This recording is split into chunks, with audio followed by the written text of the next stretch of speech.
kalau semua nih Ba'alawi bersatu, Indonesia selesai sama Ba'alawi. Serius, enggak benar gitu, serius. Nah, Ba'alawi yang tercatat itu kan kurang lebih 4 juta ya kalau nggak salah. Itu yang tidak tercatat lebih banyak gitu. Iya, saya dapat info dari Maluku, dari Papua, banyak. Kalau semua nih Ba'alawi bersatu, Indonesia selesai sama Ba'alawi. Serius, enggak benar gitu, serius.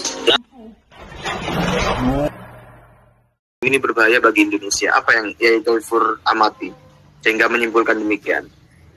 Ya karena saya juga pernah ikut duduk. Saya pernah ikut duduk di majelis mereka. Saya pernah ikut duduk dan mereka cara memberikan nasihat-nasihat kepada saudara-saudara kita itu memang kelihatan nasihatnya baik, tapi menurut pengamatan saya nasihat itu hanya untuk dirinya sendiri baik, tapi untuk membesarkan dirinya sendiri. Itu yang saya anggap bahwa itu adalah suatu yang bahaya, yang nantinya apabila itu disatukan antara tempat satu dengan yang lain, maka itu akan membahayakan bangsa dan negara kita. Kemudian yang saya khawatirkan karena di tiap-tiap daerah itu ada Ba'alawi ada, dan dia tidak sedikit jamaahnya, tidak sedikit pengikutnya banyak. Meskipun dikatakan tadi bahwa Ba'alawi itu hanya 1,5%, namun pengikutnya inilah yang menurut saya yang akan menjadi senjata bagi mereka. Betul, mereka itu sedikit, tapi senjatanya itu adalah bumi itu sendiri, maka itu nanti akan diadu dengan pribumi. Itu yang kita khawatirkan di situ. Baik, kalau di Papua sendiri, bagaimana keadaan sosial di sana terkait dengan Ba'alawi, Yai Thoifur?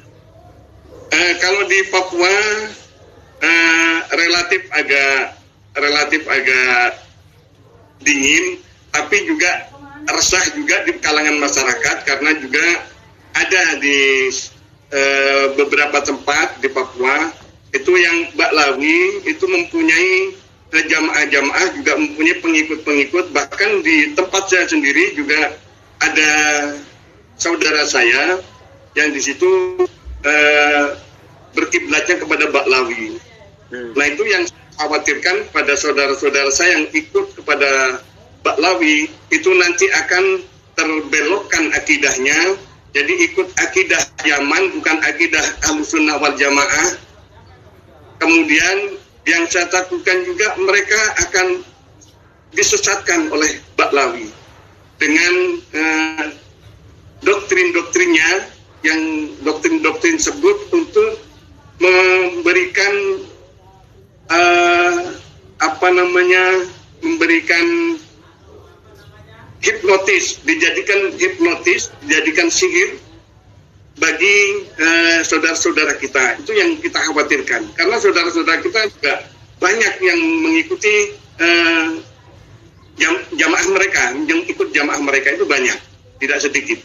Itu yang kita khawatirkan di situ. Kenapa saya bilang bahwa di daerah-daerah Ba'alawi membangun kekuatan-kekuatan, bangun pengaruh-pengaruh yang itu apabila disatukan itu akan membahayakan bangsa dan negara. Seperti apa yang disampaikan di dalam video, meskipun tadi saya sampaikan bahwa saya tidak tahu persis video panjangnya seperti apa, tapi mengenai perkataan tersebut itu bisa disimpulkan bahwa mereka sekarang sedang tertekan, makanya keluarlah bahasa-bahasa itu dari mulut-mulut mereka. Itu demikian. Ya, baik. Guswat, untuk Bagus Mogi, barangkali ada yang mau ditambahkan atau mau ditanyakan ke Yai Thoifur atau bagaimana, dipersilakan. Guswat, ada tambahan? Belum. Monggo, bagus. Oke, ya mungkin kalau saya sepakat juga itu sama Yai Thoifur, Mas Rifki. Jadi emang ini yang kita harus waspadai ini adalah mereka ini meskipun Ba'alawi ya, maksud mereka ini meskipun jumlahnya kecil, faktanya ratusan ribu, tapi klaimnya dengan yang belum terdata konon sampai dengan 4 juta, ya mungkin konon 4 juta itu sudah dengan mukibin yang fans hardnya ya, yang ibaratnya solid. Tapi tetap bagaimanapun mereka ini bagaikan bisul, bagaikan jerawat, bagaikan parasit yang memang harus diwaspadai karena mereka bisa menyusup kepada masyarakat kita, baik itu dari NU dan lain sebagainya, yang ini bisa mengadu domba pribumi kita. Sehingga ini memang makanya sedari awal nih kita dengan bersuara ini kita harapkan pemerintah kita ini bisa mewaspadai dan melakukan tindakan tegas kepada mereka. Karena bahkan di masa Gus Dur pun kita juga pernah melihat beliau itu bahkan sampai menyatakan kata mohon maaf tolol kepada pemerintah di masa itu yang membiarkan saja FPI. Nah ini mau sampai kapan? Gus Dur pernah bersuara bahkan nih dulu nasab belum terkuak. Jadi sehingga masyarakat kita itu tahu sifatnya ada oknumnya itu ada yang mengajarkan tidak baik, tapi mereka takut kualat karena sama cucu Nabi. Nah, zaman sekarang sudah terungkap nih secara ilmiah bahwasanya para Habib Ba'alawi Musallaman bukan cucu Nabi, baik dari kaidah ilmiah ilmu nasab, ilmu sejarah, ilmu filologi, ilmu rijalul hadis, ilmu genetik, semuanya membuktikan mereka batil nasabnya kepada Nabi. Jadi kita himbau kepada masyarakat tidak perlu lagi mengikuti para Habib Ba'alawi yang cucu Yahudi Kaukasus yang sekedar ngaku-ngaku sebagai cucu Nabi. Andai kata mau menjalankan ajaran hukum Islam, ya silakan tegakkan hukum Islam dalam pengamalan kita sehari-hari. Andai kata ingin berjihad, ketahuilah jihad terbesar adalah jihad melawan hawa nafsu tersendiri, hawa nafsu sendiri, dan juga melakukan nahi mungkar, amar ma'ruf nahi mungkar juga merupakan bentuk jihad. Termasuk kita sedang berjihad juga ini dalam mengungkap gerakan Yahudi yang aku sebagai cucu Nabi dan mau mendominasi Indonesia dan memecah belah masyarakat Indonesia. Itu juga merupakan suatu bentuk jihad, tapi dengan cara yang benar, bukan dengan jihad yang kemudian mau mengganti hukum di negara kita. Itu bukanlah jihad yang dibenarkan, itu malahan gerakan khianat, yang mana khianat itu merupakan ciri munafik yang bisa diancam dengan neraka yang paling bawah. Jadi apabila kita cinta agama Islam, mari kita amalkan agama Islam dengan cara yang baik, kita dengan akhlak yang baik, adab yang baik, amar ma'ruf nahi mungkar, bukan semata-mata kita melakukan permusuhan. Jadi kan dalilnya juga jelas, tolong menolonglah kalian dalam kebaikan dan takwa, jangan tolong menolong dalam dosa dan permusuhan.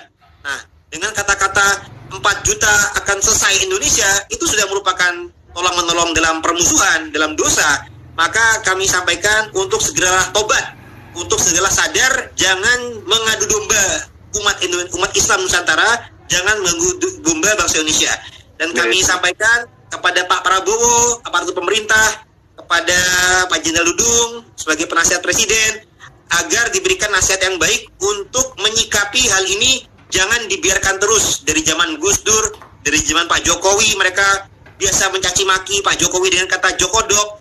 Nah ini jangan dibiarkan, jangan hanya karena mereka tidak menghina Pak Prabowo, tapi kegiatan-kegiatan mereka terus berjalan. Jangan sampai. Jadi ini bukan masalah sekedar mereka mencaci pribadi, tapi mereka sudah meresahkan umat, sudah membuat kegaduhan di tengah publik.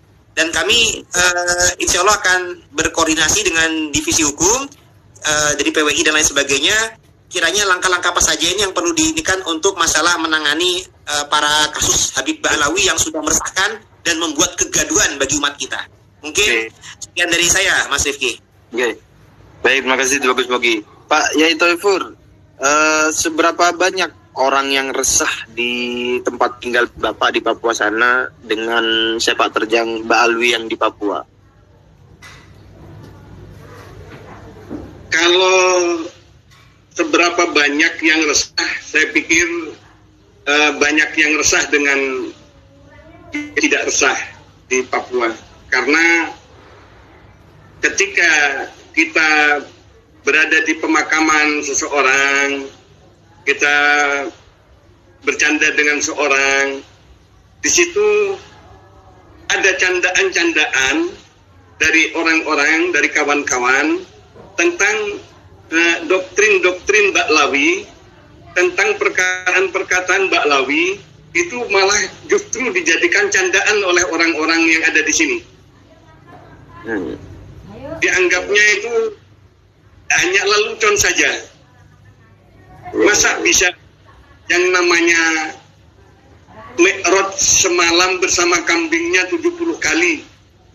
Itu di sama orang-orang sini. Bahkan terkesan mereka itu menyamakan karomah-karomah mereka dengan cerita-cerita yang ada di negara kita, di Nusantara. Misalnya